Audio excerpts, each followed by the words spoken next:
এক ব্যক্তির সর্বোচ্চ 2 মেয়াদে অর্থাৎ 10 বছর প্রধানমন্ত্রী পদে থাকার বিষয়ে সব রাজনৈতিক দলের ঐক্যমত্য হয়েছে। স্বাধীন পুলিশ কমিশন গঠনের ব্যাপারেও ঐক্যমত্য হয়েছে।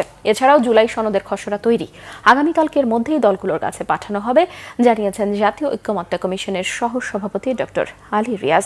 তিনি জানান, যে কোনো মূল্যে 31 জুলাইয়ের মধ্যেই মৌলিক সংস্কারের বিষয়ে রাজনৈতিক দলগুলোর সঙ্গে সংলাপ শেষ করতে চায় কমিশন।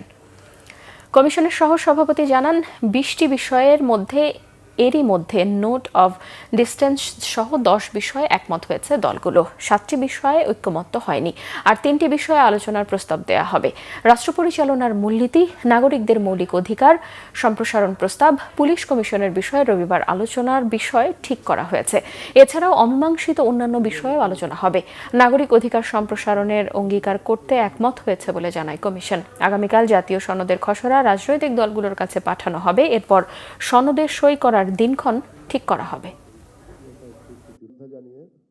আমাদের ঐতিহাসিক 52 ভাষায় হায়দার জাতীয় ঐক্যমত্য কমিশন যে প্রক্রিয়াটা শেষ করার মধ্য দিয়ে পরবর্তী ধাপে যাতে অগ্রসর হওয়া যায়, আমরা সেই চেষ্টা করছি।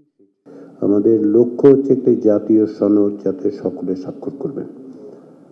আমরা এটাও বলতে পারি যে সনদের যে প্রাইমারি টেক্সট শুধুমাত্র ওইগুলি বাদ দিয়ে, যেগুলোতে একমত হয়েছে সেগুলো বাদ দিয়ে তার বাইরে যে ভূমিকা এবং কমিটমেন্টের জায়গাগুলো, তার একটা খসড়া কমিশন তৈরি করেছে এবং কমিশন আগামীকালের মধ্যে সকল রাজনৈতিক দলের কাছে এই খসড়া প্রেরণ করবে আপনাদের বিবেচনার জন্য।